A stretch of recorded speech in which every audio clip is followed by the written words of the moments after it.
thanks for joining us on Manufacturing Day. We are LIFT, a National Manufacturing Institute here in Detroit. I'm Marianne Donahue. I'm the director of the Learning Lab here at LIFT, and this is John Keogh. He is the director of engineering at LIFT. So LIFT is a National Manufacturing Institute. What does that mean? What do we do? So as a National Manufacturing Innovation Institute, our core mission really is to bolster national security by way of bolstering manufacturing in the country.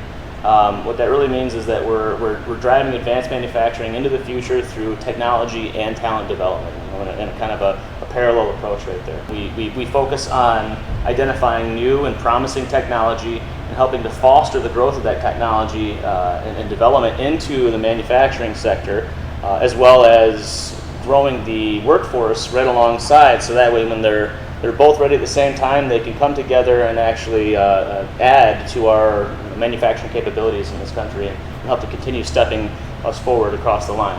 So you mean you develop a really great advanced new piece of technology, and then I develop the people that know how to run it and fix it? Exactly, absolutely. What's an example of a research project here at LIFT that you do?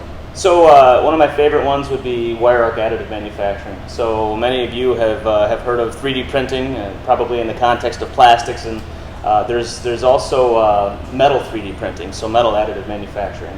And what we're doing is called wire arc additive manufacturing, so we call it WAM. We have a robotic cell that's 16 feet wide by 16 feet deep, and we have two robots in there. And one has a welder, a wire feed welder, also known as a MIG welder, connected to it. And the other one holds what's called the build plate, so that's the base plate on which you begin to deposit material. And these two robots work in concert to actually make a metal additive capability. Yeah, that's cool. Yeah, it's fun. To make something 3D out of metal. Metal, yep. As an engineer at LIFT, what is your role, and how is it different than maybe like a traditional engineering role? Okay, so LIFT is a pretty unique place. We dabble in a whole range of different arenas, and as some may know, we're a members-based organization, so even within our members base, we have just all kinds of different expertise that we can draw upon.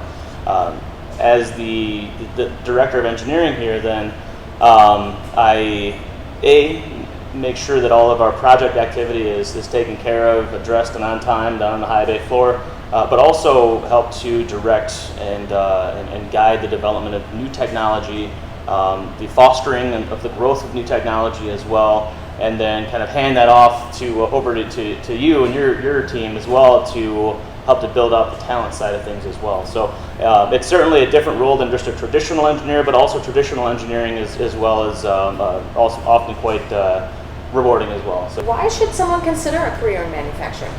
I don't see why they shouldn't, really. It's manufacturing today is very different than manufacturing of the days of yore. I mean, it used to be dirty and dangerous, and now it's very clean and very rewarding, very engaging and interesting. There's all kinds of new things that are on the horizon.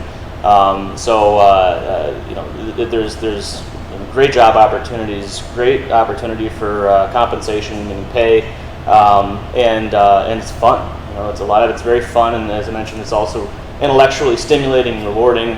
So it's a great arena to go into. As a student, I don't necessarily love school, per se, the bookwork. I love working with my hands, I love doing different things, and I really don't want to go on to university. It's very expensive.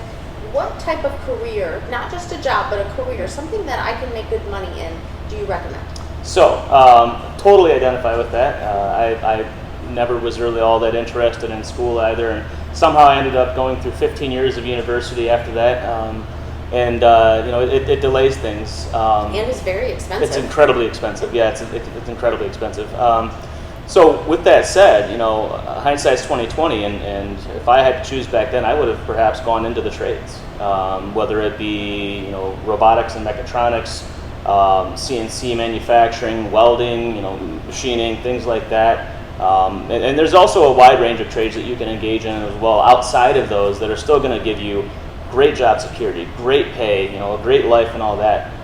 But with respect to what we're engaging in here, I'd say that you want to focus on robotics, machining and metalworking, welding, things like that, industrial maintenance, because it's on the cusp of the development of technology. It's exciting, it's engaging, And again, there's great job security there as well. You have great pay, you can sleep well, you can have a family and have hobbies and all that. So I think that's a great direction to go. Yeah, these are definitely the careers that we see growing. Absolutely.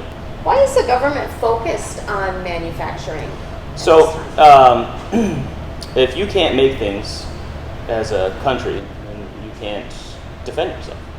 And that's what it comes down to. So the Department of Defense is keenly interested in institutes like ours and our mission, because really, our core mission really is to bolster national security by way of growing the manufacturing base and advancing it as well. So again, if you're relying on external parties or supply chain dependencies, then you really don't have robust national security. And I think COVID was a perfect example of that. All the shutdowns that we had broke supply chains, all kinds of issues. That's exactly why they're interested, because if you can't make stuff, you can't defend yourself. And so it's core to our stability as a nation. Yeah, we don't want to depend on other countries to make what we need to Correct. succeed. Yep. The other part of that from my side is he's saying if we can't make stuff, yeah, we have to design it, we have to have the best stuff, we have to have new technology, but we also have to develop the people to run those machines, that equipment, and those robots, and understand how to fix them, program them, and we need people to go into those, and the government wants, and we want you to be ready to do that, and to assist with that, and to make good money while you're doing it. Absolutely. So thank you for listening to our video, and we hope that sometime you'll be able to come visit LIFT, whether it be just for a field trip or for an actual training. Yeah, maybe come engage in some programs. Yeah.